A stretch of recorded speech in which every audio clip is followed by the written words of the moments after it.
A trap. Interesting. Don't move. What are you? A lonely wolf? A child, huh? You're the one they're looking for. Shadow Tactics Blades of the Shogun is a stealth real-time strategy game, similar to the concepts in Desperados and Commandos.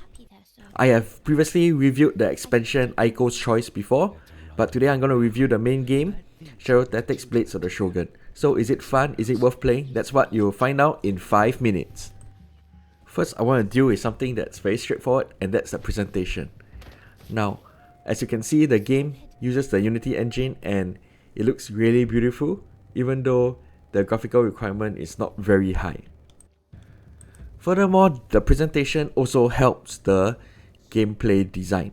So what I mean is that it's very obvious what objects can be interacted with, such as a road between these two buildings that my character is crossing. And also simple touches like if you walk on the snow, footprints will be left behind. And that looks very beautiful, and the enemy can actually see the footprints and come and search you out. So I love these little details, so Shadow Tactics is quite top notch in its presentation. Next I want to talk about story.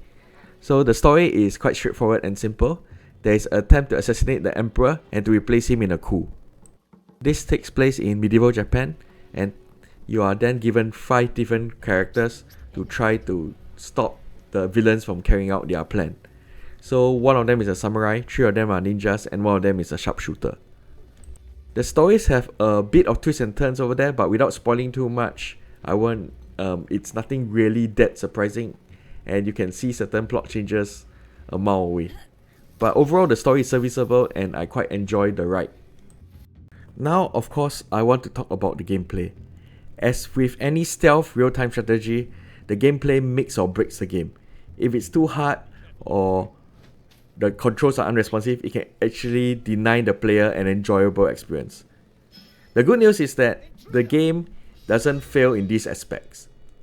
The enemies are intelligent, yet I never felt overwhelmed, thanks to the quick load feature. The 5 characters all feel distinct even though 3 of them are ninjas, and they all have different abilities. So I never felt that at any point of time that one of them was not being used.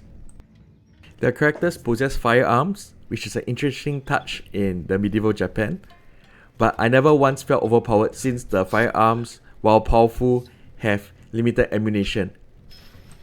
Every enemy has visual cones clearly marked so you know what to avoid, and every sound that you can potentially make has a preview so you know what type of sound will attract the enemy.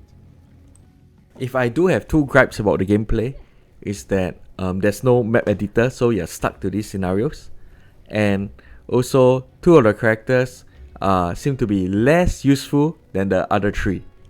These 2 characters are the marksman Takuma and the female ninja Aiko. There are a few maps where Takuma can't move anywhere beyond his starting point, so that limits his effectiveness.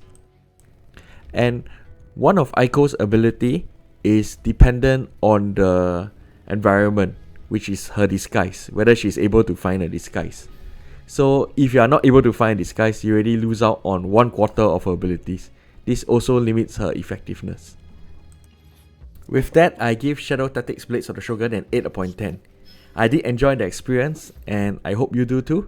Some of the shortcomings of the game, especially in terms of characters, are addressed in the expansion Aiko's Choice, and if you do enjoy the stealth RTS type of games, I encourage you to try out Shadow Tactics. So that's all from the 5-minute reviewer. Have a nice day, everyone. Oh, I will not miss this place. I am curious. What are your plans now that you are a free man? I had no desire to support Lord Yabu's ambitions, but I will gladly help you end them. I will not ask the impossible of you.